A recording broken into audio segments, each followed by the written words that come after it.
পেশ করতে আমরা পুরো যৌথ পরিবার হিসেবে সবাই মিলে মানবিকভাবে তাদের পাশে দাঁড়াতে এসেছি।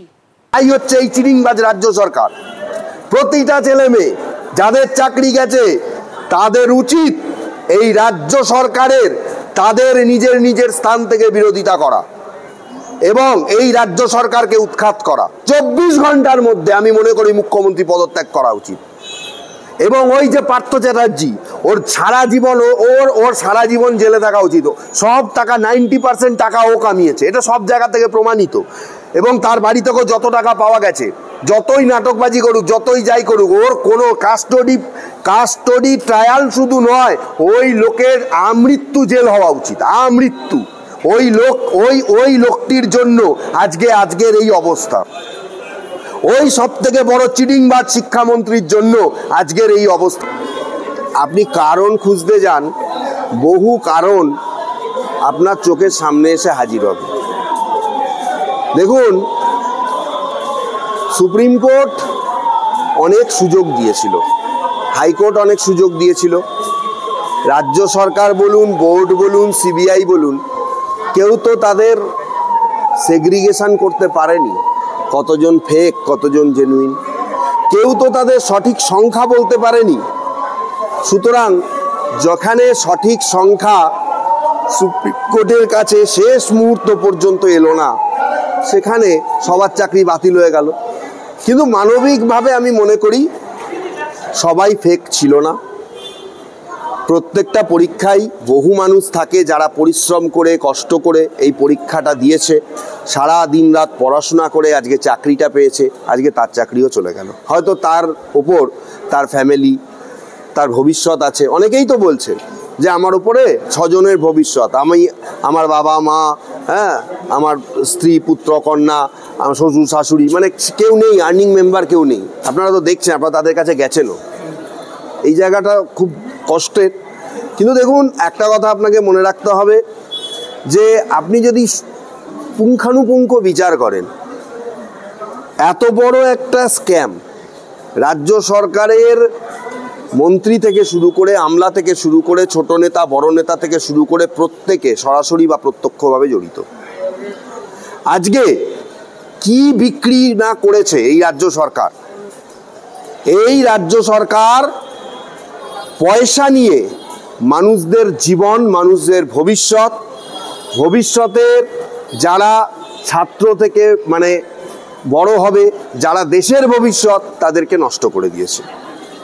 আজকে আপাত দৃষ্টিতে মনে হচ্ছে যে সুপ্রিম কোর্ট খুব কড়া ডিসিশন নিয়েছে, কারণ দেশের সর্বোচ্চ কোর্ট। এতদিন আমরা ভাবতাম হাইকোর্ট বলেছে, ঠিক আছে চলো, এখন একটা অপশান খোলা আছে সুপ্রিম কোর্ট হয়তো এটাকে ঘুরিয়ে দেবে। কিন্তু ব্যাপারটা হচ্ছে যে কার্যত আমি মনে করি এখানেও নিজেদের পিঠ বাঁচাতে আজকে সবার চাকরি চলে গেল। এর জন্য কার্যত দায়ী হচ্ছে রাজ্য সরকার, এই তৃণমূল সরকার। নিজেদের পিঠ বাঁচানোর জন্য শেষ যে প্রমাণ, সেটাকে লোপাট করেছে এই রাজ্য সরকার, যার জন্য সিবিআই কোনো প্রমাণ দিতে পারেনি। এর থেকে বড় আইরনি আর কিচ্ছু হতে পারে না। আমি এটাই বলবো যে এই রাজ্য সরকার এই 26,000 চাকরি চলে যাওয়ার জন্য প্রত্যক্ষ পরোক্ষ এবং সর্বতভাবে সব দিক থেকে জড়িত। মুখ্যমন্ত্রীর এই দায়ভার নিয়ে 24 ঘন্টার মধ্যে পদত্যাগ করা উচিত। রাজ্যের আজকে যে কি পরিস্থিতি, জেনুইন ছেলে মেয়েদের চাকরি নেই, আর তার মন্ত্রী আমলারা পয়সা দিয়ে, লোকের কাছ থেকে পয়সা নিয়ে, তারই আন্ডারে এসএসসি, তারই আন্ডারে সমস্ত কিছু। সিবিআই তো অনেক পরে হয়েছে, হাইকোর্ট থেকে হয়েছে। তুমি আজকে জেনুইন ছেলে মেয়েদের চাকরিগুলো দাওনি কেন? পয়সা নিয়ে অন্য লোককে ঢুকিয়েছো কেন? সবার আগে দায়ী হচ্ছে এই চিটিংবাজ রাজ্য সরকার। প্রতিটা ছেলে মেয়ে যাদের চাকরি গেছে তাদের উচিত এই রাজ্য সরকারের তাদের নিজের নিজের স্থান থেকে বিরোধিতা করা এবং এই রাজ্য সরকারকে উৎখাত করা। 24 ঘন্টার মধ্যে আমি মনে করি মুখ্যমন্ত্রী পদত্যাগ করা উচিত। এবং ওই যে পার্থ চ্যাটার্জি, ওর সারা জীবন জেলে থাকা উচিত। সব টাকা 90% টাকা ও কামিয়েছে, এটা সব জায়গা থেকে প্রমাণিত। এবং তার বাড়ি থেকেও যত টাকা পাওয়া গেছে, যতই নাটকবাজি করুক, যতই যাই করুক, ওর কোনো কাস্টডি ট্রায়াল শুধু নয়, ওই লোকের আমৃত্যু জেল হওয়া উচিত, আমৃত্যু। ওই লোকটির জন্য আজকের এই অবস্থা। ওই সব থেকে বড় চিটিংবাজ শিক্ষামন্ত্রীর জন্য আজকের এই অবস্থা রাজ্য সরকারের। কথা বলেছেন যে 26,000-এর মধ্যে সবাই কিন্তু অযোগ্য নয়। না, অবশ্যই, কিন্তু সুপ্রিম কোর্ট বলছেন যে যারা অযোগ্য তাদের 12% ইন্টারেস্টের টাকা ফেরত দিতে হবে, যারা অযোগ্য নয় তাদের টাকা ফেরত দিতে হবে না। তাহলে এই জায়গা থেকে পরিষ্কার হয়ে যাচ্ছে কারা যোগ্য কারা অযোগ্য না, কিন্তু জেনুইন হচ্ছে না। সুপ্রিম কোর্ট বলেছে অযোগ্য যোগ্য। দেখুন, রায়ের কপি আপনার কাছে নেই, আমার কাছেও এখনো পর্যন্ত আসেনি।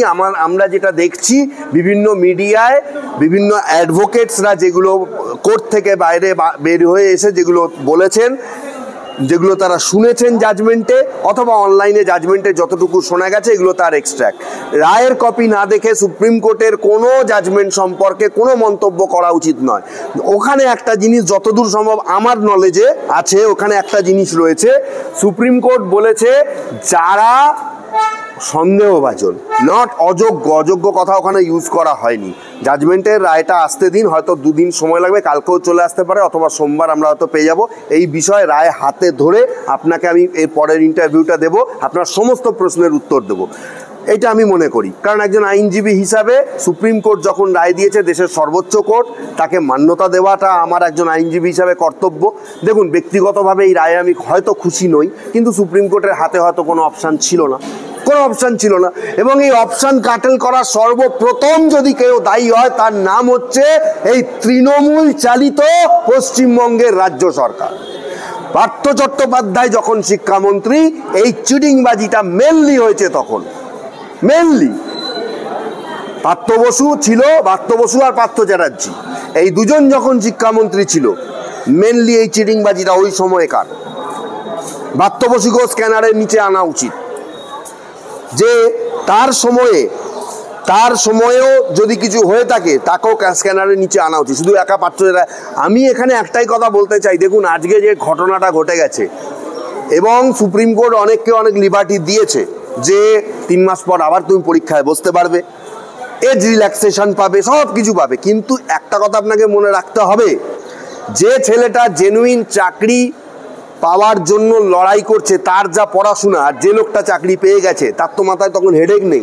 আজকে এসে 3 মাসের মধ্যে কমপ্লিট করে ওই ছেলেটার সঙ্গে পরীক্ষায় বসে আমার ধারণা পারবে না। তারপরে যারা এই 26,000 চাকরি যে প্যানেল বাতিল হলো, সেই স্কুলগুলোর ভবিষ্যৎ কি হবে? যেসব স্কুলে এই স্কুলের ভবিষ্যৎ এমনিতেই খারাপ। স্কুলে পড়াশোনা আদৌ কিছু হয় না। যেদিন থেকে লটারির মাধ্যমে স্টুডেন্ট নেওয়া শুরু হয়ে গেছে, সেদিন থেকে তৃণমূল সরকার সব স্কুলের ভবিষ্যৎ একদম লোপাটে তুলে দিয়েছে। স্কুলের ভবিষ্যৎ নিয়ে অত ভেবে লাভ নেই। 3 মাস পরে ফ্রেশ যদি প্যানেল হয়, ও 6 মাস পরে আবার টিচার আসবে। প্রায়শই তো স্কুলের টিচার নেই, স্কুলের স্টুডেন্ট নেই, বন্ধ হয়ে যাবে, হাইকোর্টে মামলা হয়েছে। গ্রাম বাংলার স্কুলগুলোতে ভালো স্টুডেন্ট রয়েছে, সেই স্কুলে অন্যান্য যারা টিচার, যারা জেনুইন আছেন, ভালো আছেন, তাদেরকে দিয়ে এখন বেশি পড়াতে হবে। যারা ওই পার্ট টাইম টিচার আছেন, তাদেরকে দিয়ে ক্লাস নিতে হবে। 3-4 মাসের ব্যাপার, যদি সত্যিকারের রিক্রুটেড হয়ে 4 মাস পর যদি আবার টিচাররা চলে যায়, তখন সেটা ঠিক হয়ে যাবে। স্কুলের ভবিষ্যৎ তো সম্পূর্ণ একদম গট আপ করে দিয়েছে মুখ্যমন্ত্রী।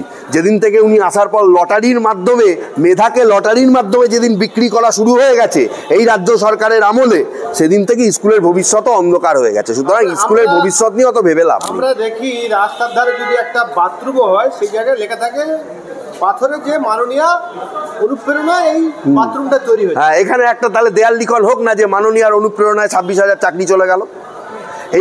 এই দেয়াল লিখনটা আমি চাই কলকাতা শহর এবং সারা রাজ্যের মানুষ দেওয়ালে লিখুক যে মাননীয়ার অনুপ্রেরণায় আজকে এত লোকের চাকরি চলে গেল। তাহলে বিরোধীদের আপনি দেওয়াল লেখনের এইটা না, বিরোধীরা কেন? যাদের চাকরি চলে গেল সবসময় তাদের বিরোধী হতে হবে। আপনার যদি একটা ঘরের ছেলে চাকরি চলে যায়, তার উপরে যদি কারোর ভবিষ্যৎ আমার গেছে, তাহলে তাদের ভবিষ্যৎ নেই, তারা লিখুক না। সবসময় দল করতে হবে। আপনারা এই জিনিসটা আমার খারাপ লাগে, কিছু মনে করবেন না যে সবসময় আপনারা বিরোধীর দিকে ঠেলে দেন। আমি কোনো রাজনীতি করি না। আরে মানুষের সঙ্গে তঞ্চকতা হয়েছে, তঞ্চকতার জবাবটা আগে দিক এই চিটিংবাজ রাজ্য সরকার।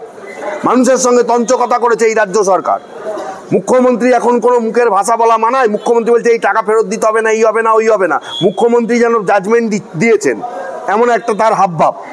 আমি কিছু বলতে চাই না, কাউকেই আমার কিছু বলার নেই। আমি শুধু একটাই কথা বলবো, এই যে চাকরি চলে যাওয়া, এর পিছনে পুরো মাস্টার গেম প্ল্যানিং হচ্ছে একদম তৃণমূল পরিচালিত রাজ্য সরকারের, এবং রাজ্য সরকারের যারা বাঘা বাঘা লোক বসে আছে সম্পূর্ণ তাদের।